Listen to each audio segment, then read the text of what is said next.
Hi, welcome to American Dish. I'm Helena Bodemiller-Evich, the founder and editor-in-chief of Food Fix, which is a weekly newsletter all about food policy. And today I am thrilled to have a very special guest, Sam Kass, who, if you don't know Sam Kass, he was really the leader of Michelle Obama's Let's Move campaign. He was a senior policy advisor during the Obama administration. He was also uh, actually the chef to the first family, to the Obama family. And so he not only had a front row seat to a lot of food policy history, but he was integral in pushing forward a lot of then First Lady Michelle Obama's nutrition policy work, which a lot of people are now remembering because we're all of a sudden talking a lot about food policy again, although it's a little bit different and it's coming from the right. So we're going to talk about that in this conversation. We talk about climate change and Sam's new book, all about responding to the climate crisis. We talk about the politics of potatoes. Yes, potatoes are, it turns out, very political. And we also talk about some of the kind of war stories from the Obama administration and different knife fights that there were over food policy, which I remember covering as a reporter. Heads up if you have kids, this conversation includes some expletives. So either turn it off and listen to it later, or maybe you don't care if your kids listen to expletives. Uh, Up to you. But fair warning on that. The expletives are really because Sam doesn't hold back on what he thinks. So I hope you enjoy this conversation.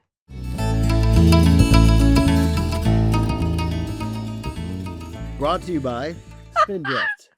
For a refreshing drink with not the calories or sugar, I choose Spindrift. Okay, have you ever listened to I don't know if we're gonna use this. Have you ever listened to the How I Built This on Spindrift? No. Okay, it was actually technically very difficult. Like, because sometimes I look at Spindrift and I'm like, "I wish I'd invented this. This is so smart," right? It's Yeah. just sparkling water and some, you know, Essence. Some flavor. essence. But apparently it was technically extremely challenging. Interesting. So that because the juice would separate from Mm, the sparkling water. So yeah, I think I get that. they've really earned their success. Anyway, thank you so much for joining the podcast. I'm so Welcome. happy to be here. Yes, we're gonna have fun. Congratulations on the new book, The Last Supper, Thank you. which I have dog-eared a lot of You have. pages because when I read this, I came across a lot of insight and also just behind the scenes stories that were extra fun for me to read because I had been on the other side of it. Like, I was covering it as a reporter back in the day at Politico. And we recently did, an event together at Bold Fork Books, which is a great bookstore in DC, by the way, everyone should check out. And I mentioned that I was really looking forward to you writing this book for this reason, because you did a cookbook back in the day, Yeah. okay? There Back in we the day. go. And this is a good cookbook. I probably should have cooked more of this by now, but I have little kids, so I'm not as, adventurous now. My kids love the charred broccoli in here. There you go. Um, I mean, one of the it's things not it's made for not, it's not about adventure. It's about simple, accessible, easy to make, Yes. delicious things. Yeah, but I'm not in my cooking era right now. I'm in I my, hear like, you. surviving the I hear 5 you. to 7 p.m. I era. hear you. Um, Trust but me. on the weekends, yes. There you go. But anyway, in this book, you didn't put white potatoes in this book because of a food politics backstory, which I want you to get into, but it reminded me when you put this out, I was like, "Oh, I want the food politics book," right? I want the backstory. I want the behind the scenes from the White House. So, like, maybe let's start there. You did give us one inkling. Why were white potatoes not in this book? Like, what is the backstory there? And why should everyone, not just think about food politics in the culinary dimension, but, like, it's obviously more political than you would think. Yes. Like, you wouldn't think potatoes of all things. Oh, But yeah, man. maybe let's start there. Why are potatoes not in your cookbook? Uh, yeah, I really don't cook white potatoes, frankly, as, I love white potatoes. they're delicious. I mean, it's not that I don't think they're delicious. Mhm, But, so it stemmed from a major battle, mhm. that we had in the White House as we've actually battled on potatoes A few times. a bunch of times. Yeah. Both in school nutrition. This particular, the kind of the falling out point, our breaking point in the relationship, came around WIC, and we were working to try to get, for the first time, fruits and vegetables included in the Women, Infants, and Children's program, and then provide additional resources for it. And we were trying to get vegetables that were healthy for people, not French fries. And we were in an epic battle against many, people on the Hill, You called them big potato. big Yeah. potato, led by none other than Susan Collins herself, who were trying to force white potatoes, French fries, essentially, to be counted as a vegetable in this program. And I will say, one of the tougher conversations I've ever seen the first lady have with anybody came around this issue with Senator Collins, and it was a real battle. And we had the same battle around you know school lunch, where they were trying to make French fries also count as a vegetable, and actually got that through Congress. We were then able to basically add an additional requirement for a real vegetable. I mean, one that has much more nutrient density, which made it kind of illogical to serve two vegetables, quote unquote, per lunch, given the budgetary constraints. So the reason they had such power was because it turns out we grow potatoes in a lot of states in America. Mhm. And that distributed power gave them just an incredible, ability to shape policy on the Hill. In some, as strong as any other individual lobby. Obviously beef is up there, dairy is strong. There's other people who don't mess around, corn, of course, but man, yeah, Potatoes legit though. They're I was like, powerful. okay, potato mafia, you guys don't fuck Yeah. around. Uh, Okay, so I'm from Washington State originally, and I remember being at a Washington State, like, happy hour with a bunch of congressional staffers, and I was asking them about potatoes. This was, I think, during the Obama era, and these were staffers at all levels, like, legislative director, person answering the phone, like, and right. everything in between, and Democrats and Republicans, and I remember I was bringing up potatoes, and they, like, piped up. They were like, "Did you know that potatoes have more To- potassium than to- bananas?" Like, yeah. they knew all the Yeah. talking points, and granted, Washington is, like, battling for top potato state, like, in terms of volume. I think they might even be above, Idaho in terms of volume. I should know that, but I remember thinking, "Oh, these folks have they're on the hill," right? Like, There they are, are yeah, they are there, on it. they are doing their advocacy, and have been for decades, and so, yeah, the Yeah. potato lobby is considerable, but I think it's a good example of just how I know you and I have talked about this a lot, but, like, sometimes when people hear food, they think of this soft issue that, who could have a disagreement Right. about food? Like, it doesn't seem controversial on its face, but you look at one example, like white potatoes and the extent to which they're in nutrition programs, and it's like massive wars can be fought over that. Like, it Massive. is yeah, yeah. I remember being at Politico and pushing back against other people who were, like, suggesting that food was a soft issue. So I wanna get to your new book, The Right. Last Supper. For for folks who have not read it yet, you should buy it at an independent bookstore, first of all. I agree. Highly recommend. If you If can't you have find not, it there, then buy it anywhere you can find it. then you can buy it anywhere you can find it. Um, why did you write this book? And maybe start with just telling folks who haven't read it, who are not familiar, what The Last Supper is. Like, you have obviously been very involved in not just policy making, but now investing and just, like, this whole space. Like, why did you write this book, and what did you want people to Yeah. get from it? Yeah, well, I mean, the Last Supper, the title, and a lot of the framing of the book, comes from a dinner that I first did. I've now since done hundreds of them. I have no idea how many. You're probably in the hundreds now. In Paris around COP 21, where I realized like this was going to be uh, the big COP that actually got a global Yeah. commitment on this. And, and talking to the president and, another, environmentalists in the space, like no one ever at all discussed food and agriculture and its role in both driving the problem as the number two driver of emissions globally and the impact that it was having and the climate was having on the food system and role that food and ag could play as a solution. And so I went to Paris desperately trying to just get food more top of mind for leaders who are there to try to negotiate, the final accord. And so it's a meal with ingredients, and at that time it really was oriented around our kids and our grandkids and what was going to be available to them. And when you look at a lot of the climate modeling, you start to understand that in the future, many of the foods that we love and take for granted and make our lives delicious are really under threat, like wine and coffee and chocolate and peaches or nuts.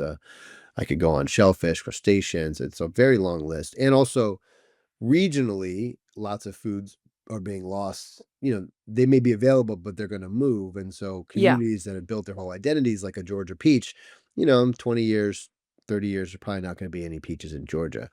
So there's also big cultural and economic disruptions that are happening. And when you then pull out the macros, the big commodities like corn or rice or wheat, they're not going to go away, but they're going to increasingly become more expensive. And so it's an attempt to make an emotional connection to these issues that I think the environmental community has totally failed on, and people don't understand what's really at stake for them when they hear the Mhm. words 2 degrees or the words climate change. So that was the original objective. And then what was interesting about it is that people who would be at the dinner were like, it hits really hard. And we're talking world leaders, by These the are way. like, yeah, these You're are very yes, yeah, prominent world yeah, leaders. Uh, yes. and, the one would be there, and then they'd say, "Well, will you come do this for my board, or will you come do Mhm, this at this big other gathering?" My environmental group, whatever the case may be. So it just sort of took on this life of its own. I mean, I got a number of full time jobs. Like this was never like what I set out to do, but it really started taking on a life of its own because I think mhm, people it started to, resonate pretty strongly. I mean, it hits quite heavy when you see all these foods and have this mhm. delicious meal and you start to understand what's happening. I think the thing that's at least changed over the 10 years since I did that, uh, and really even over the number of years. I mean, this book took me way longer than it was supposed to, just to be Yeah, that. I'm aware, I was waiting for it, yeah.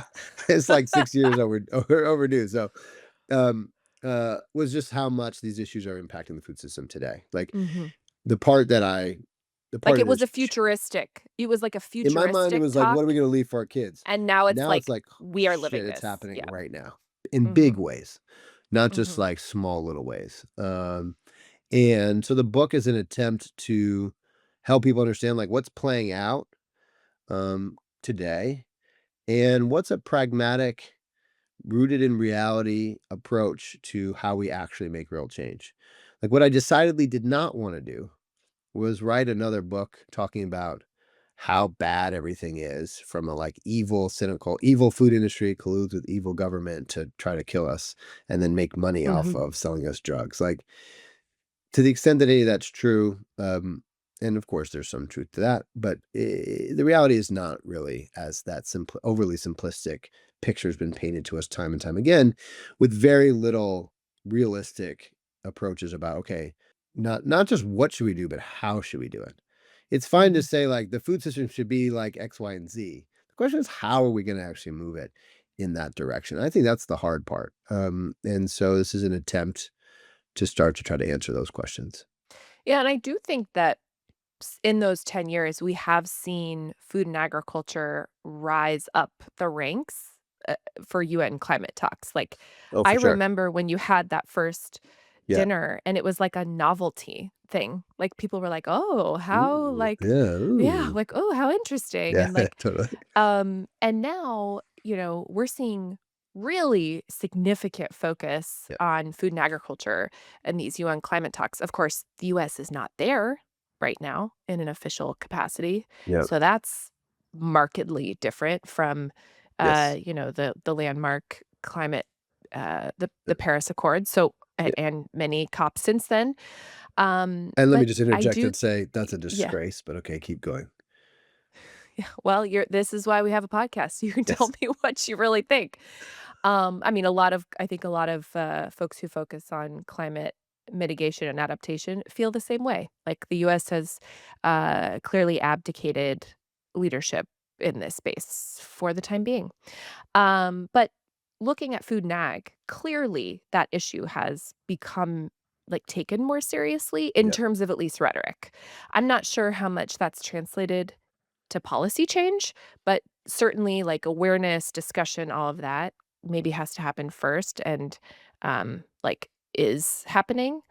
Um that feels different than 10 years ago. But I think you're right. A lot of these effects, like, if you're looking at ocean acidification or even like the shifting of like where fruit's going to be grown, that did feel like this kind of far off thing. Yeah. And it is very much here. Like berries are already moving. You had the example of isn't it the champagne growers are like Yeah, they're yeah. buying farmland. Yeah, yeah, no, yeah, growers in Champagne, people, producers have been growing champagne for literally hundreds of years Yeah. in And they fought to make sure others cannot call it and they are champagne. very It's not. protective of Champagne as a region. Yes. Champagne is a Mhm. region, right? Yes. They're buying land in England because they don't think they're gonna be able to make champagne in Champagne, and, the joke is, like, things are really fucked up when the French are buying land in England to make champagne, Yeah. right? Like, that Seriously. if you need no other thing to tell you we got a serious problem, that would be it, but it's playing out everywhere. I mean, last year, chocolate prices were up 200%, Yeah. because of extreme weather and drought. You're seeing these disruptions happening year over year, and no, it's here to stay. I mean, I will say so there are some policies that are starting to be enacted, particularly in like Europe. They've been Mhm. very aggressive on deforestation. Obviously, one of the biggest impacts that the food system has on the planet it is the main driver of deforestation and land use change and biodiversity loss. It Mhm. is by far the number one driver of all that. And like every time you see a tree in the Amazon fall, it's because they're clearing it to plant grass and put cows on it. And I actually was just down there recently witnessing the cutting, burning, and clearing of the forest, and it's just wrenching. So there's some movement, but like nowhere close to what we're gonna need to actually work to both decarbonize Mhm. the food and agricultural system and unlock its power to solve some of the challenges we face. And I do firmly believe it is the only system on planet Earth that can sequester enough carbon in the time horizon science says we have. So there's a lot to do, but I agree, awareness is definitely Like the shifted. precursor. It has Yeah. a place at the table. Just unlike energy, like energy Mhm. transition is a very difficult thing, but there's some elegant simplicity in it. It's like where we have a grid, what energy is feeding the grid, and we have a few choices. Mhm. We have some emerging technologies that are been de-risked and are now cheaper to produce than fossil fuels. And the question is, how do you start to scale that, right? But it's like it doesn't really get rooted in our culture that much. I mean, mobility, so electric cars versus gasoline, and maybe gas versus induction. Like there's some cultural elements, but generally it's a policy fight and a behind Mhm. the scenes fight that doesn't necessitate change from consumer behavior in any kind of really Yeah. fundamental way. The problem with food and agriculture is, eh, everyone's an It's expert. personal. Everybody's Yep. an expert. It is deeply rooted in our identity. Every change comes with massive impacts to the status quo, Mhm. a huge investment, and easily undermined efforts by pushing people's you know sense of self independence and Yeah. identities, and that makes it complicated. And policy is not a very good lever, honestly, to dictate what people eat. Ironically, as much as we've been told otherwise, turns out there's not that many policy levers one could realistically pull that could change what I end up cooking tonight. And so it's also a challenge there. So I think a lot of leaders tend to avoid it because it's just hard to know exactly what's going to move the needle. So they focus on the things where they can be more effective. Well, and the policies that you could change, like, I don't know, rethinking the farm bill are so politically off limits in a way. Like, um, the idea that we would like regulate agriculture, tell them exactly how like to change practices. I mean, even during the Obama administration, I remember hearing Vilsack say, "Oh, our agriculture secretary during Obama and Biden say and in both administrations say over and over again, voluntary, like incentives based, like nobody, Democrat or Republican, ever wants to be like, we're bringing down the hammer and we're telling farmers how to farm. It's like very incentive based. And Yeah. same thing we're seeing with like corporate, all these multinational corporations making these pledges. It's like culturally, we just don't even have anywhere near the landscape that would allow regulating or mandating farmers do something. Like, it's just truly off limits, like, both sides, even Truly. now. Yeah. Truly. Uh, Yeah. and in the efforts that have been, even like not even that aggressive stuff, say in Europe, like, you see Oh, farmers yeah, and they show had the pushback. Yeah. pushback. They drove their tractors and stopped traffic into major cities They all over dumped Europe. they They dumped, dumped like, manure. Yeah. manure in the It was roadways to keep like, people yeah. from being able to move around. Yeah. Like, and Yeah. it's understandable. I mean, Yeah. growers are under extraordinary pressure. Yeah. They're Yes, the managing prices are existential. down, commodity prices are down. Yep. Yeah, they every on any given day, they're managing existential risk, and right now, input costs are through the roof, not in small part because of the administration's tariff policy. They're Mhm. losing their markets, right? And just trying to sell what they produce is increasingly difficult. And yeah, pricing is plummeting, and we're looking at it right now in this moment, and periodically this massive consolidation and farm foreclosures. And so, yeah, they're like, "You want me to do what?" Like, I'm barely surviving right now. Like, "You want huh?" Mhm. And I get it. Like, I understand. A really strong incentive structure can be very, very effective. I think, Mhm. I actually don't have a And the problem private sector is doing that to an extent, for some sure. of the players. Yeah. Nestle, I mean, there's some I mean, didn't McDonald's just dump a few 100 million into Yeah, they're regenerative ag I dumping haven't yeah, looked at the details. Yeah. yeah. So there's There's a some fine line between greenwashing and very fine. moving the needle. Yeah, very Yes. fine. But I mean more from a Mhm. like a government policy standpoint. Mhm. There are much stronger incentive structures that could, I think, be highly effective and avoid just the digging in and fighting on everything. Mhm. So I don't poo-poo the incentive structures. Yeah. Like if you want Yeah. the big one would be like if you want crop insurance from the government, you need to do these 7 things to improve the health of your soil and sequester more carbon, da da da. Like there's Mhm. ways to get more aggressive. Now that would be very difficult policy to get done. But there's somewhere in between a hard mandate, which I think, yeah, is politically, like, fundamentally untenable, and, like, a more aggressive use of government dollars to incentivize Mhm. the behaviors we need to see if we wanna be able to mitigate the worst of climate. Yeah. I think there's also a big opportunity to help, and the government could play a big role in helping farmers get paid, not just from the government, from the market, for them solving some of these existential threats we face. But yes, it is not a straightforward path when you think about regulating these Yeah. issues. Yeah. And I mean, we should probably just pause because not everyone knows what crop insurance is. But the idea there is that, the government heavily subsidizes the premiums that farmers pay for crop insurance. And I think environmentalists have long argued like you should be asking more for that subsidy, right? That maybe taxpayers could uh ask for cover crops if they're appropriate for the climate or whatever the practice is, and that has been politically untenable to Terrible. date. But, Yeah. I do wanna talk about food politics generally because, you write in the book a bit about how, like, the food movement was very early or very I don't think you guys felt like you had a lot of backup always to do the things you wanted to do during the Obama administration. Guys still did a lot of things on nutrition, which we should unpack, but the politics have shifted quite a bit, and, like, maybe we could talk just for a minute about, like, what you've how are you feeling right now watching a lot of these issues go mainstream, but in a very different way than you approach them? Like, do we wanna talk about MAHA for a minute, and then we can go back in history? Uh, But let me like, how let me are just and warn then, you, by I'm the way, not sure there's a you've already sworn, and I have a quote from you that you are so this is going to be, labeled so that children are not listening oh, sorry, in the car. I'm You're gonna fine. No, I'm just okay. saying, tell me what you really think. You've worked on these issues for so long. you write in the book about sort of this kind of like, where is the food movement, right? Like that there wasn't a lot of political backup when you were in the Yeah. trenches.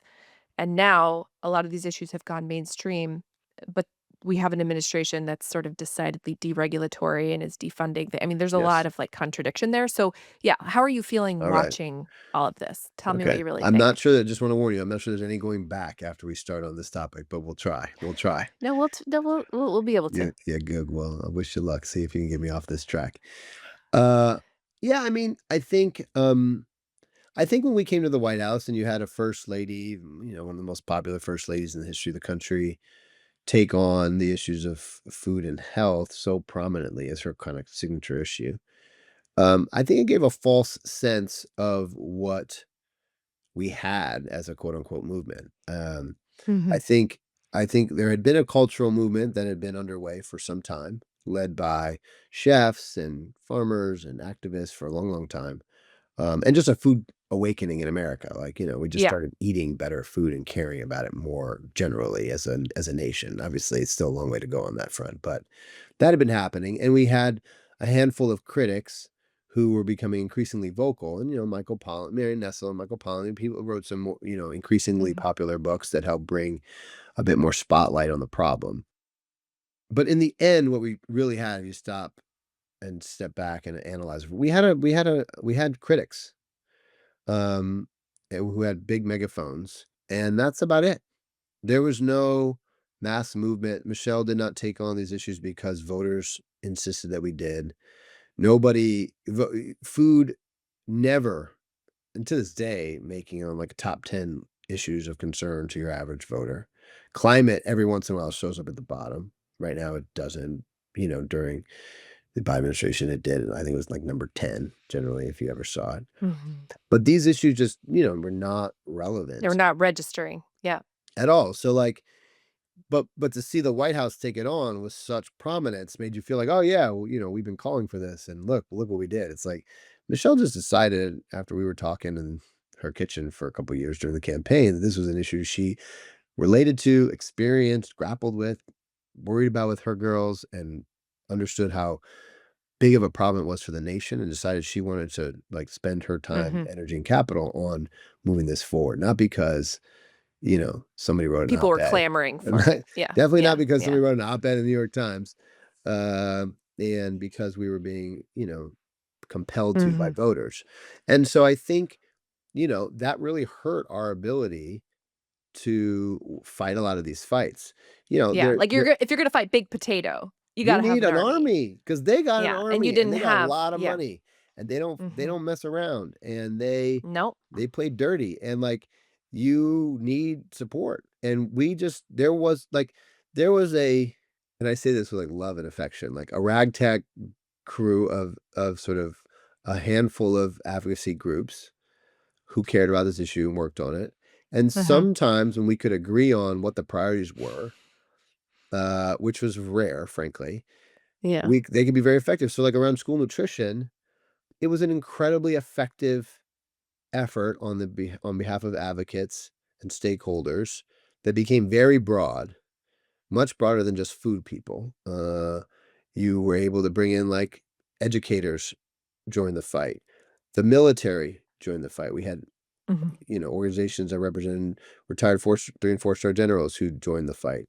Yeah. A much, much broader group of people who understood what was at stake, and it was a well-coordinated effort that could got something really big done. But as a reminder to all my food people, like, still the biggest piece of legislation passed. Like, nothing bigger than that's passed since in terms of the impact on these issues. Sadly, like, that's not something I'm Yeah, proud of. and I mean, we should remind people what that was. That was the Healthy Hunger Free Kids Sorry. Yes. Act, Sorry. which was 2010? Yeah. No. Yeah, Yes. 2010, and that mandated, the first major update to nutrition standards in a long time, and it gave schools 20 more years. money Yep. to, implement those changes, and that was, like, more whole grains, cleaning up the snacks that could be sold, more fruits and Yeah. vegetables, other But changes, and Republicans freaked out. well, yeah, they They fought us on everything. So, yeah. like, yeah, and that's it. So that's the one thing that, but then as well, it was sort of like the next phase of hyperpartisanship. It's when Yeah, hyperpartisanship really took hold in Washington. I mean, it didn't start when the Obamas came into the White House, but yeah, but it but it was it it accelerated, it yeah. took things got taken to the next level, Mhm. and then we were fought tooth and nail on literally everything Yep, we did, without yes, exception. yep. It And was like, the sodium levels in school meals, huge fight. huge Like, fight. the pizza folks were freaking out, it was everything. I remember did you get uninvited or you were told you couldn't go to the school nutrition No, no, I association got no, meeting? Do no, you remember no. that? Oh, no, no. So when we You first went got there, once. first year, I spoke at the Yeah. first year, Mhm. and it was love and affection, and we were going to start to hold hands on getting this bill passed. Mhm. Then the industry fired the board and leadership of that association, put in some of their like hooligans, or I don't know what the right word is. They're thugs. So the food industry wielded more influence within that group. Yeah. And I had been invited to come speak at the subsequent, maybe it was the next one or the year after. Yeah. Yeah. And they I'm pretty sure I scooped this. You Yeah. scooped this, and they Mhm. disinvited me. They Yeah, that's rescinded their right. invitation. Yeah. And so, yeah, no, it was all out, and they were It all was bitter. Yeah. GOP. And it was, yeah, it was nasty. And so, Sarah Palin talking about nanny I remember state, that. and Fox News was relentless. So, like, so I think fast forward to today, I'll say a few things. One, I think RFK is very good at laying out the critique of what's wrong. I don't Mhm. agree with everything he says it or how he says it, but generally, like broad strokes, it's a well trodden critique that I have said for most of my whole career, that we said when we were in the White House, and it's basically, right. The one thing that he has done that I think has some promise about shifting the fundamental kind of political dynamics at play is because he decided to join the Trump administration. He has now gotten Republicans to state very publicly across the board that health of America is a major issue that we should all Yeah. be concerned about and should take action on. And can call me hyper skeptical that bipartisan approach to these issues holds. But I could be wrong, because people really do care about these issues. America is really sick and struggling with them. And maybe that, stays a part of the GOP platform for a while. And if so, that would be a very big deal. Like, if I had support on the Hill, what we could have done would, beyond what I could have ever imagined. We just hadn't, it wasn't even a glimmer of like hope there. So the problem though is that after that, after the critique, so far, everything falls apart from there. They, on its face, at best, are focused on issues that simply don't matter when it comes to food. The two things that they've spent most of their time so far on, food dyes, literally just doesn't matter. Like, I am not a food dye champion. I don't want food dyes in food. I think it's bad. Um, but Fruit Loops with or without food dyes are nothing that we should be serving our kids. And the reason you see the industry running, like racing to make their announcements, is because it's not that hard for them to change, and it doesn't really matter. It's not going to affect their bottom line in any way or change their products fundamentally. And And also West Virginia banned them.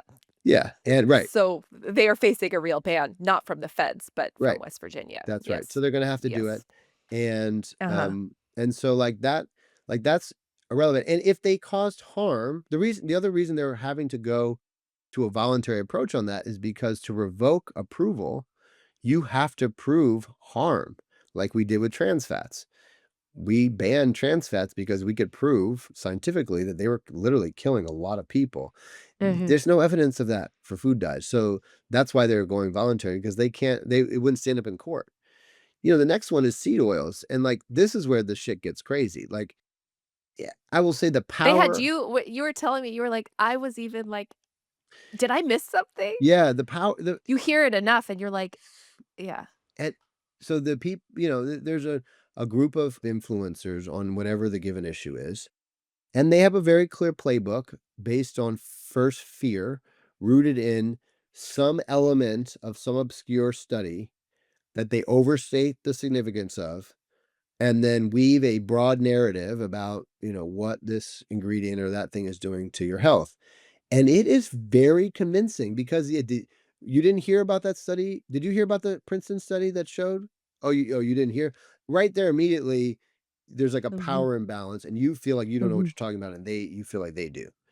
And how many people are gonna go check the Princeton study or and the Harvard one? You missed the Harvard one?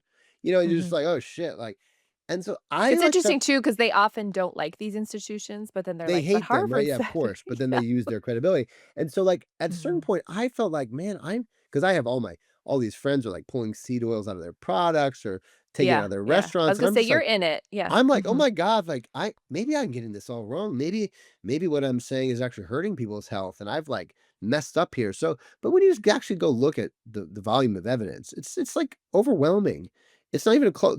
It's and they are encouraging using, the beef tallow. So we have the head of Health and Human Services going to a fast food restaurant championing cheeseburgers and french fries as healthy food because they fried in beef tallow is the most insane thing in public health I've ever heard of. Like, for real. It is. So not only are we not moving the ball forward or focusing on issues that are actually going to mm. improve people's health, that's going to kill you. I mean, it's just, I don't have the word. I can't find strong enough language, and I will try not to swear profusely here, but I don't know what else to say. It's insane. So that's what's happening on the outside is a focus on issues that don't matter. Their reports are obviously not serious. There's no detail. They're not You mean in actually. terms of the policy The agenda? policy Yeah. agenda is not a Mhm, real policy agenda. And so that's what's on the face. The danger of it though is that, saying that you care about all the toxins in our food, resonates with key constituents that are giving a lot of credibility to this administration in ways that they otherwise would be appalled by mm, what's happening. So that's all happening on the outside, and they're laundering, I think, kind of the action of this administration, not just in food, but more broadly. What's happening behind the scenes, though, starts to get, extremely concerning because for all of the regulatory action that they purport we need to take because of how evil this industry is and corrupt it is, they've gutted the CDC, they've gutted the FDA, they're gutting NIH, and they're basically dismantling big parts of USDA quietly that aren't getting the right attention, trying to move the mhm, offices all around. Everybody's leaving, all the expertise is leaving. And so the very agencies that we need to do this work are being just decimated. Um, and I think he's really going after the issues that he cares about most, which is, the pharmaceutical companies. And we have to remember this man is a class action lawyer. He is not a mhm, scientist. He is not a food person. He doesn't know anything about those issues at their core. What he knows about is making money off class action lawsuits, and he sees a huge opportunity here. When you're going to start to cast doubt on Tylenol for pregnant women, that's insidious. And there's already lawsuits now stemming from the findings of this administration. And his eyes, big prize, is on vaccines. And what he's done to, purge the government of experts who have no like corrupt or financial ties to the industry to put in, known anti-vaxxers, some who have like a criminal history have been like shut down from any work because of they're like practicing medicine without credentials mhm, to lead these efforts is just appalling. And I think it's without a shadow of a doubt, he is the greatest threat to public health this country has ever faced. Full stop.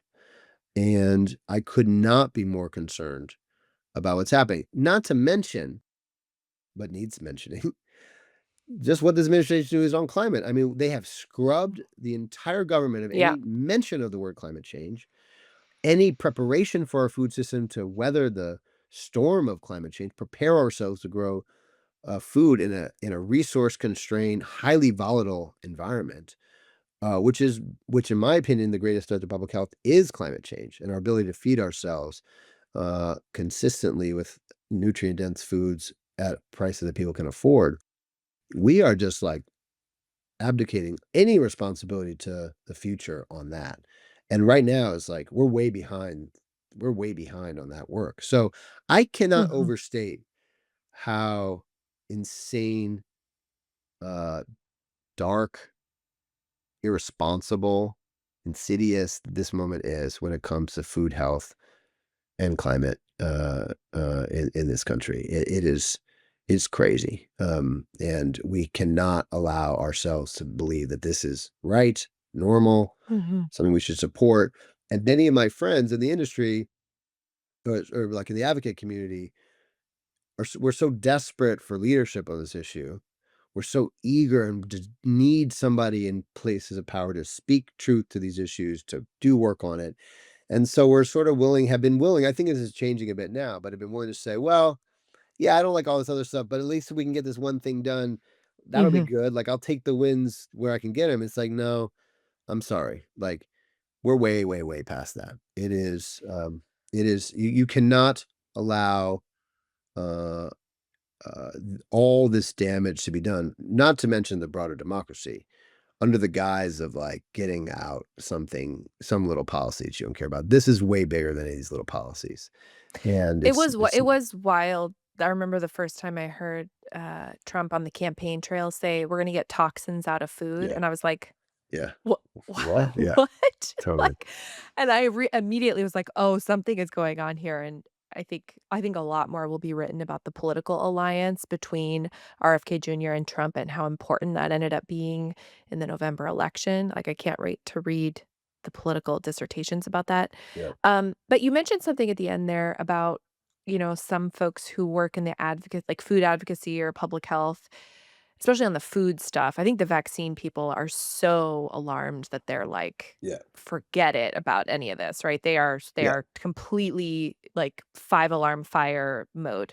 The food people, you mentioned something that I think is very true. It's like they're so desperate for like leadership or momentum or whatever. Like, I mean, take the food additives issue. Like yeah, all the progressive food people have been saying we need to like tighten up food additive regulation. They've been saying that for decades. Well, now this administration's saying they're going to do it. We'll see if they do. Okay. And they're saying, "Well, can we just peel off this one issue and, work on it? And we'll see whether or not this administration actually does it." But it gets to this bigger issue of, like, they're looking around, the left is going, "Where are the Democrats?" Like, these issues we at least now have seen are so popular on the left and now the right, which yeah, I think is new. That's a yeah, new yeah, thing, and we'll see. But they a lot of those folks are like, why do you think the Democrats aren't, like, seizing on this to go, "Oh, this is really popular. We kinda missed this." Like, I mean, why do you think that is? 'Cause it is like this weird vacuum, right? Because you only have now, oddly, the Republicans talking about this stuff. yeah. Even I'm though I think it's true that the rhetoric doesn't match the action, but, like, they are talking about it totally. pretty loudly. Yeah. Look, I hold the Democratic Party responsible for this mess we find ourselves in when it pertains to food and ag. Um, there was a lot of support. I mean, Michelle showed the party how much support you can get for taking on these issues in the right way. And I mean, the things that we were doing pulled off the charts. Mhm. And support for these efforts were basically across the aisle. Some of the things we're doing is like 70-80% support. And that's when, like, you got to remember, this is like the Tea Party era. Like, this is when, like, Yeah, the yeah. country was freaking out, but they were like, yeah, we want healthier food for our kids. Everybody supported that. And Mhm. so, um, it's bewildering to me why, and, against all my best efforts, to convince people that this should be part of the Democratic platform in a real and meaningful way. And we dropped that ball. And RFK picked it up, and he was smart to do so. And he picked the horse he thought was going to win, and he picked the right horse. And with that came, He claims that he tried to meet with Kamala and she wouldn't, but I don't really know the full story there. I have Yeah. no idea. I mean, I It's wouldn't be surprised. I mean, maybe. yeah. Uh, I don't think he would have gone with her if he Not did. that it would've yeah. But I don't know. who knows? I mean, who Yeah. knows? But yes, if that's true, I wouldn't be surprised if that's true. That's true. Yeah, another reason. But we lost this way before that. Like, this should have been something we've been working, and it's not to say that no Democrats are speaking to it, like there's some, but we have not, as a party, Democrats have not taken this on as a core part of the platform. It is literally a kitchen table issues, right? Like, Yeah. by Yeah. definition. And Mhm. and so that vacuum, there's just a wide open. space. And now it's hard to get it back because the playbook that this version of it runs is a fear-based one. And Mhm. once you get people in this cycle of fear, it's hard to win them back with like logic, pragmatism, facts. It's like those don't get the clicks. Those aren't like that's not what, Mhm. is proliferating on social media. And it's going to be I think a challenge, but the work has to get done about how to weave a narrative, a compelling narrative and a platform that can rebalance this, get people kind of back into a place of understanding, like maintaining that this is important, but doing it in a way that like is rooted in science and Mhm. fact and thoughtfulness, not in conspiracy theory and fear. And that is no easy task. But the work has to start. Yeah, I do think social media has played, like, a very important Oh, role here, and, huge. like, podcasts frequently. I mean, a lot of this wellness, biohacking, like, all of that interest, especially out of, like, the Silicon Valley world, has come up because of influencers, because of, tech bros getting into, like, Yeah. Well, that's measuring the their other thing. glucose and everything, like, and some of that came out of, frankly, the pandemic and, like, deep, criticism of how the government handled that situation. I mean, there's a lot of that. It is interesting to think about what would be the, like, Democratic response. I mean, Gavin Newsom in California is, uh, taking some actions on ultra-processed foods and is sort Yeah. of needling the administration going, Yeah. Washington's not doing anything, so California Yeah. is like, there's been some shade Yeah. there.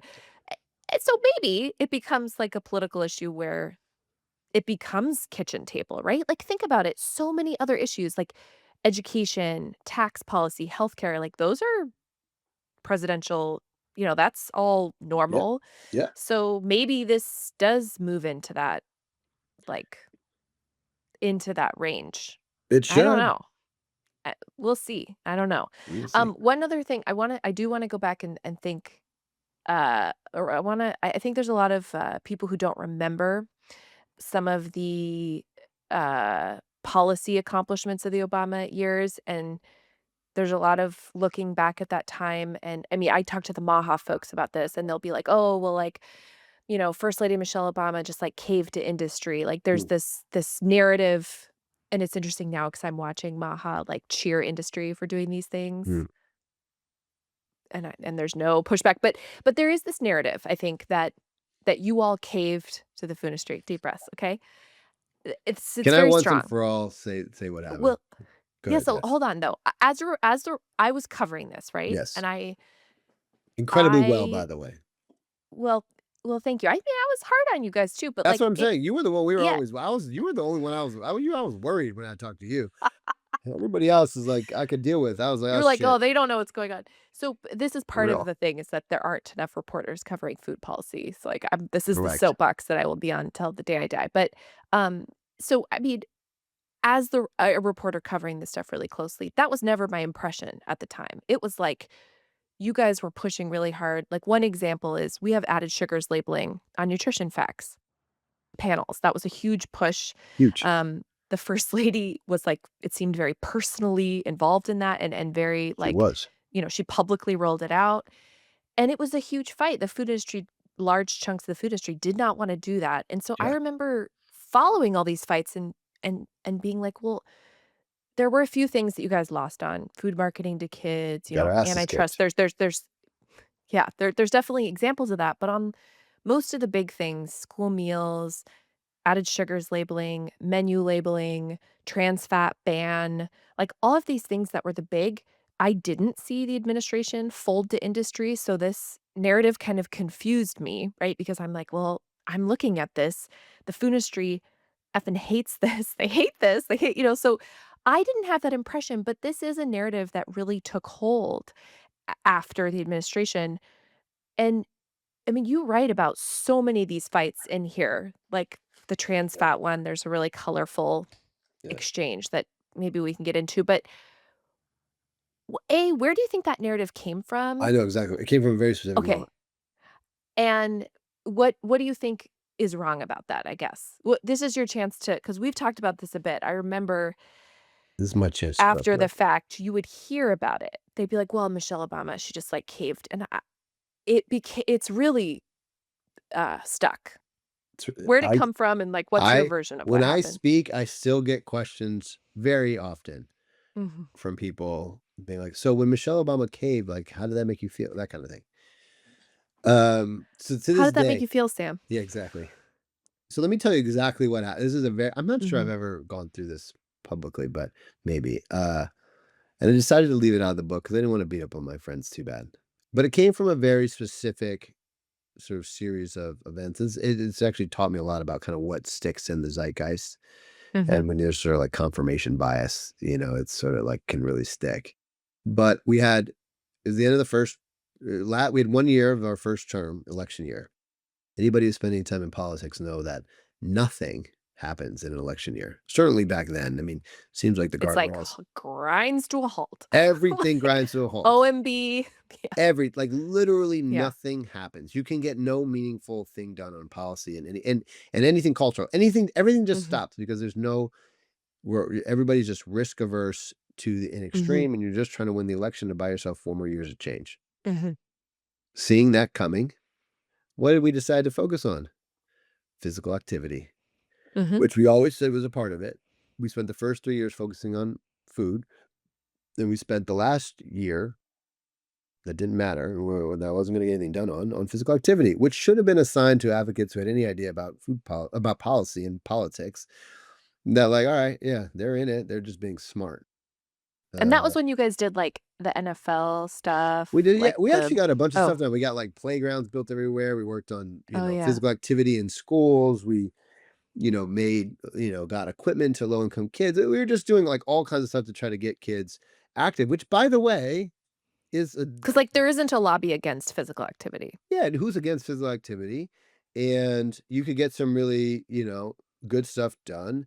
It's also like rooted in deep science about the importance of physical activity and how Mhm. our kids are not moving at all. And it's a huge problem for their health. Yeah, and it's So like and it's not just, by the way, weight, it's mental health, it's everything. so It's a many other big deal. health It's a markers. legit Right. thing. Like, and Yes, so, yeah. and like the cynicism is around the industry just saying it's not just about it's a calories in, calories out, which is of course like bullshit because we're eating so many more calories than we could ever run off.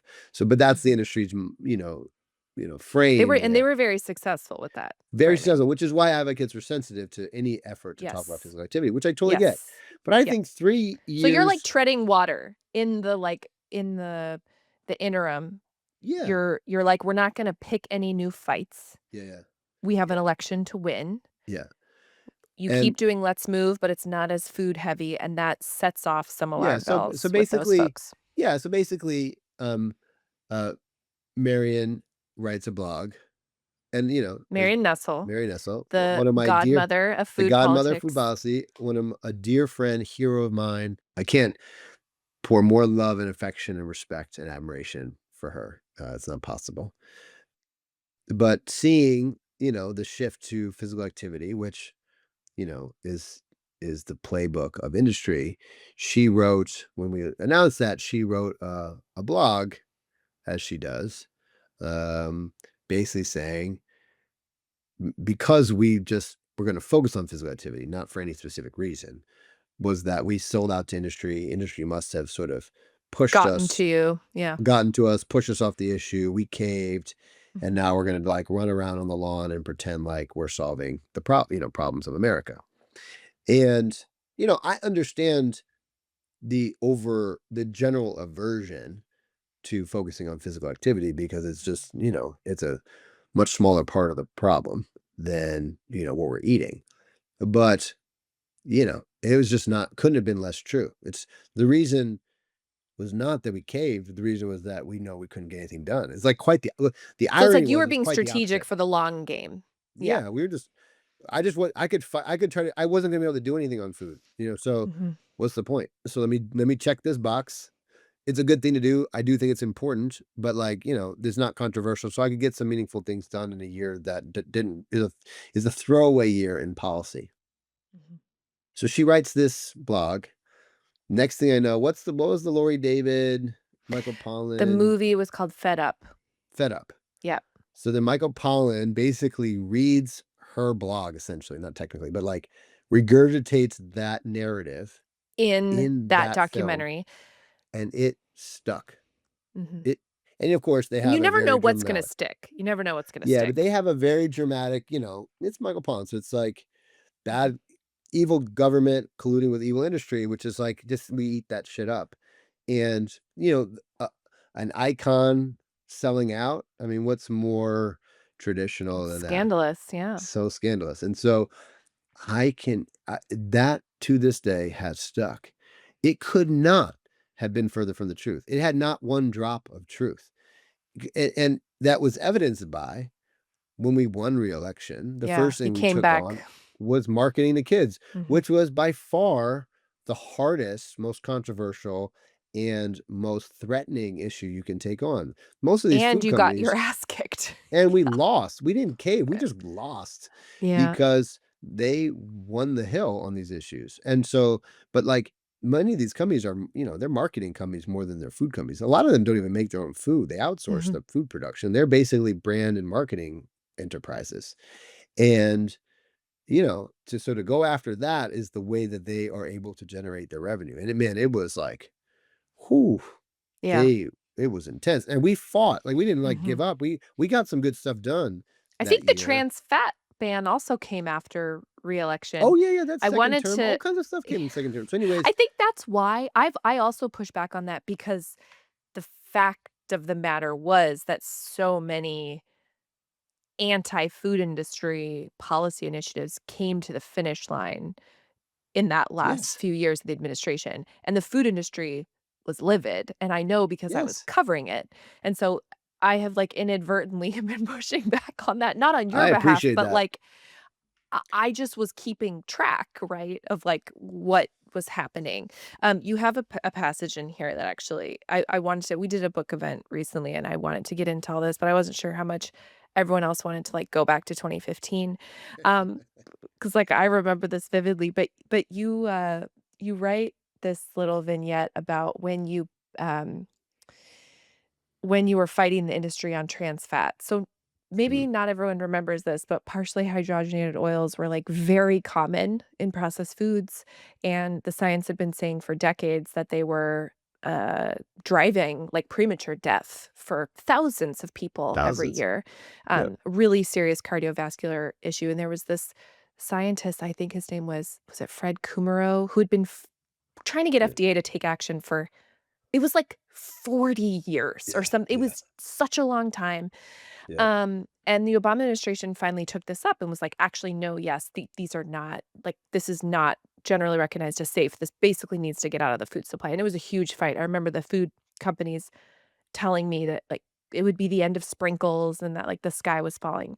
Anyway, you have this great, little anecdote in here about you were on the phone with one of their lobbyists at the time, and you were like, this person it like, was it personal for them, right? But, like, you were not having their arguments. He called and he was mad, and you write, "When he paused in his tirade, I let him have it, profanities and all. Your fucking industry is putting trans fats in our foods, knowing that they are killing people. You've had decades of time to take them out of your products, but if you want to pick a fight with us over additives that are killing people, well, bring it on, because we will kick your ass up and down the field. I promise I will come at you as hard as I can." Um, and yeah, my memory of it was not that you were, like, caving to them That was like second that. term. That was second term. Yes. Yeah, and, like, I don't know that people outside of Washington always understand how, like, hot some of these issues get. I mean, from potatoes to trans fat, like, what do you remember about that chapter? And you guys ultimately did win that fight. You didn't win all We your did. fights, but you did Yep. win that one. And I feel like trans fat, we don't talk about that as much, like, in retrospect, but it was a huge deal It was at a the time. big deal. Yeah. Yeah, it was a big deal. Every win is hard. Every win came, from the work of people trying to get things done for decades. I mean, nutrition facts overhaul Yeah. was also one of these crazy things that was super intense. And um and these fights are hard and these fights are between people. I think the thing you got Mhm. to remember is like These are different camps fighting it out and trying to be really strategic and dealing because, like, the other thing that would always happen, you're in the White House, but they go on the Hill and they kinda get enough support and write a bunch of checks, and all of a sudden you get undercut. Like, that's Mhm. what happened to us a couple times, we just would get undercut on the Hill, like, they legally passed that tomato sauce on a pizza was considered a vegetable in school lunch. We like, that happened because the lobby went on the Hill and did their dirty work up there that we couldn't control, right? Mhm. So you're battling these fights that you don't fully control, Mhm. and there's moments, like, you're also battling I think the thing that the one big part of these fights is you see the big win, but then what happens after the win is that with each appropriation cycle, they try to whittle away. Mhm. So you're And doing they're these still big doing that. They're still of doing course. that to Healthy Hunger for Kids Act stuff Every on the year Hill, is yeah. it's attempt to try to whittle it Mhm. away, and so Mhm. you don't see all the effort that has to go into defending your accomplishments. Mhm. And those fights in some ways are the hardest because these are giant packages going through with really big priorities. And is your like one of the big fights, one of the funny fights no one ever heard of was offer versus serve. Do you have to serve the vegetables or just offer them to the children? Mhm. And of course, industry and the School Nutrition Association, which they should not be called Nutrition Association, were fighting so hardcore. And I remember our poor legislative affairs people who are battling and negotiating on all these huge, huge budget items, right? Mhm. Like healthcare, military, everything. And like in this is an attempt by Republicans to get rid of offer versus serve. And we had a bunch of back and forth, and our legislative affairs come back to us, and we're just like, listen, please just let this go. Like, I am dealing with so much, like, you They're and like, "I'm I not going to the mat over broccoli. Please make it like, I stop." just can't. I'm dealing with so much. And I need to give them some stuff. And Oh, like, yeah. it was this interesting Yeah. moment. And I was just like, no, I'm sorry. Like, we just can't do that. And she is not going to be like, she, meaning the first lady, like, that's not going to fly. And I'm Mhm. sorry. I know it's making your life hell, but like, and we didn't cave and we won that. But those fights are ongoing every single year. People are trying to Mhm. slip things in those big packages, and yeah, so like, yeah, the fights are intense. They can get very personal, right? Like, because you're there fighting for like what you truly believe is best for like kids, and you're going up against these interests. Like, so there's reason to be cynical, right? Like, some of this stuff is just some of the behavior of companies is just abhorrent. I don't think it's as bad as it's always in these broad evil versus good strokes. I think there's a lot more nuance in how these issues play out. But yeah, sometimes it's pretty black and white, like trans fats. And it's just like, all right, dude, you Mhm. want to go? Let's go. I know I'm gonna win this one.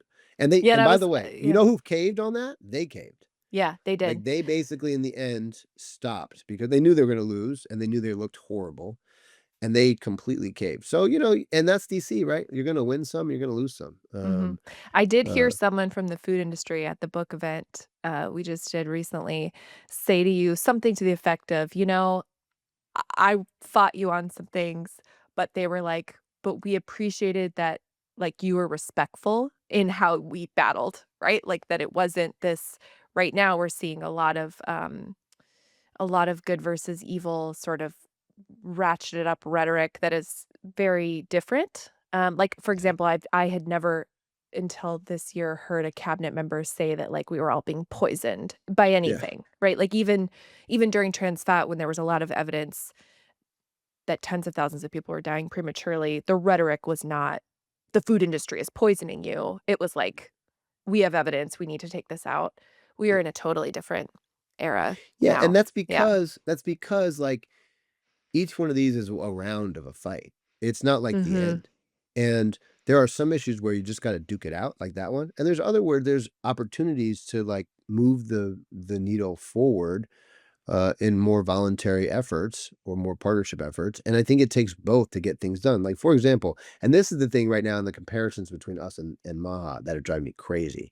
It's like, well, Michelle Obama did private sector partnerships. So, like, what's the matter? It's like, there is nothing equivalent of what they're doing versus what we did. Like, we established an outside group to formally sign contractual obligations for these companies that they Yeah, were that were committed to do something negotiated. Mhm. that were deeply negotiated and then monitored year over year, reported on, and our negotiations with so like I led the I did all of them, and Walmart being probably the biggest one, and honestly as big as besides school nutrition, probably the biggest change I was able to make was through this partnership with Walmart, which was focused on the fundamental things that mattered about improving the health of the country, not food dyes.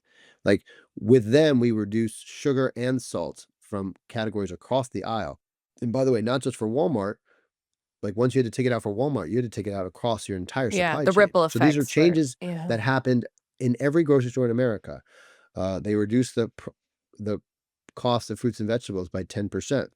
That's a big deal for low income people. They made healthier options the same price, like whole wheat pasta, the same price as regular pasta. That's a big deal. Right. So, like, these are huge things that were system wide because of the power that Walmart had. So, there are some times where, and it's more for retailers than any manufacturers because the retailers, you have to learn how the system really works, They right? have The a lot of retailers, power. they have A so lot much of power power. and they don't really care what they sell. They just care that they're selling. So Mhm. they're happy if the world's healthier. Like they don't mind that, right? The manufacturers care what they're selling, like whether you're buying a soda or a water, they matter. But from a retail standpoint, they're okay. So they have a lot of power and much more flexibility in terms of what actions they can take that aren't going to hurt their business and may actually strengthen it. And so when you find those leverage points in the system, there are times where working together can be extremely powerful. And that was one example there. But that took a year to Yeah. negotiate with them. And like many companies came with like very flimsy little offers and was like, no, that's not serious. We're not going to talk to you. And some over a long period of time, you got to a place where you're like, yeah, if this happens, this will be measurably impactful on the public health of the country. And so, like, if you're pragmatic and you understand, like, okay, what do we have to do to move from where we are to a better place? That's, you have to deal with the people who are feeding you, and it's not always going to be through some policy. I couldn't have just written that policy. So I think it takes both, but you have to be serious. You have to be fact based, evidence based. You have to hold people accountable, and like that's the only way. That's not what's happening. It's completely unrecognizable to me, like what they call private sector partnerships today. So it's a joke. Well, in your book, which everyone should go read, you talk not just about, like, working with the private sector, but also culture and policy, and I Yeah. do think it's an interesting read for anyone who's, like, interested in how, these food policy fights actually happen. In fact, I do wonder if some of the Trump administration folks are gonna get a copy to learn from the battles you fought. I don't know. No one has said that to me, but it's such an interesting time, and thank you so much for coming on the podcast and for your time. I'm sure we'll have you back. Thank you so much. I'm happy to come back anytime. Thank you for your many years of incredible work on these issues. I think, as I say every time I'm with you, and I will say it on your I'm gonna podcast. cut it out. Yeah. No, you can't. You are, in my opinion, the best food and ag reporter in the business, and you have been for a very long time. And we're all better informed and understand what's happening as a result. So I feel a great sense of debt and gratitude to you and your work. So Well, and I thanks. was I always appreciate very that. worried back It's then to good. talk to you. I So do want you to be, we're cool now loved that I'm and out. But feared. back then I Loved was and feared is good. Yeah, especially you when you're a you were reporter. more feared back then than loved. The love has come since I've left. Oh, man. You Uh, know, So, but well, that's how it it's should been be. That's interesting. exactly how it should be. That's how it Yeah. should be. So, Yes, that's true. anyways, it was so fun We need more reporters covering this stuff for sure. I will for die on sure. that hill. Thank you so Okay. much.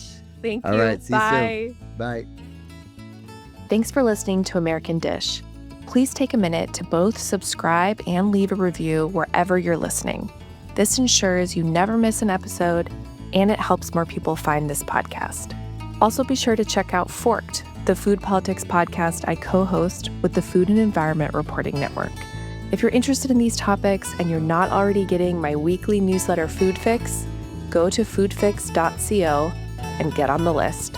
It's a must-read for consumers and policy insiders alike, and it's free. Special thanks to Adrian Cruz, who manages this podcast, and my late dad, David Bodemiller, who wrote the music you're listening to well before I was born. We'll see you next time.